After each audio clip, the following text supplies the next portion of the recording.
apa iki sak tenane takdirku sing jawabke sliramu beda ati beda lambe. Aku ki setengah iki yo gumun. Mosok bekakas koyo ngene iki dadi bintang tamu gene Pak Suni aku yo gumun. Ngono rite ngelawak yo ora lucu belas. Tak omongi lawak sing lucu wis akeh. Iki wong-wong sing sementara iki golek sing ndak lucu. Dikelompok. Asline golek sing kena dihapusi ya. Asline kuwi. Wis kadang mati rasaku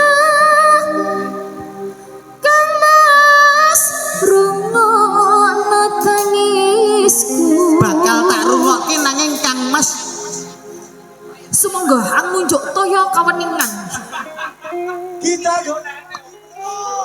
becike milengo saka uripku. Paribasan rangge lintang ning angkasa kowe tega gawe lara marang tresno. Iki wis dalanku pilihane wong tuaku sepurane yen kawin loro hatimu. Ya MMT Pupu saya nelongso. ada Mas Hoka, Ada Nanda Sari. kok saru toh. Nanda Santun.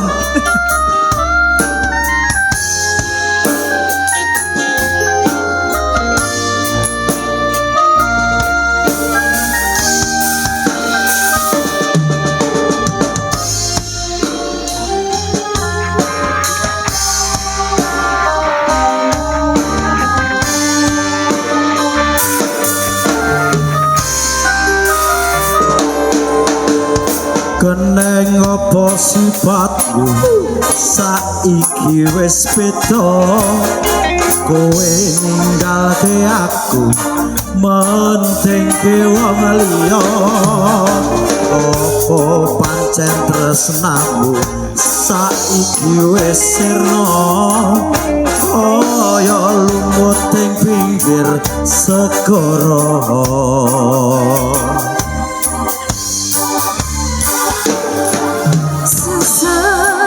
Jero dodo pancen larake arep kepiye meneh kowe wong ra duwe aja silak batinmu marang kahananku Mas pupusin rasa tresnamu.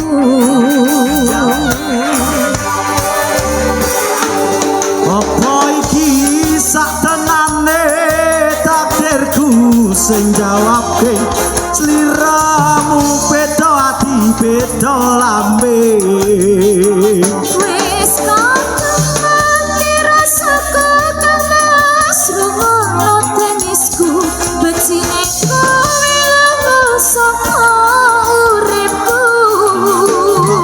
Paribasan rangge lintang ning angkasa kowe tega gawe lara marang tresno. Iki wis dalanku pilihane wong tuaku sepurane yen gawe loro hatimu. Abil Audio terima kasih. MMT campur sering. Asik asik asik asik.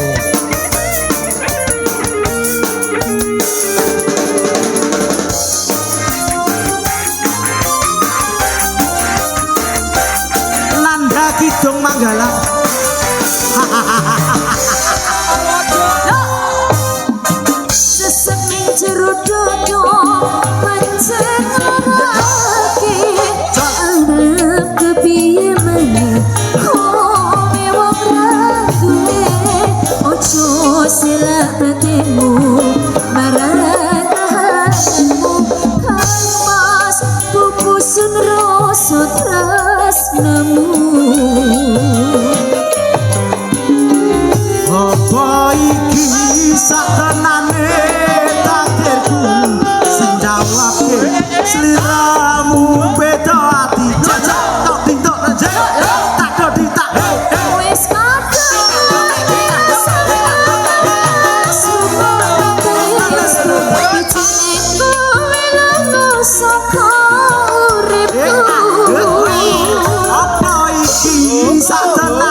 jawabke sliramu beda ati beda lambe wis kadang rasa seluruh nangene suci ekor lan saka uripku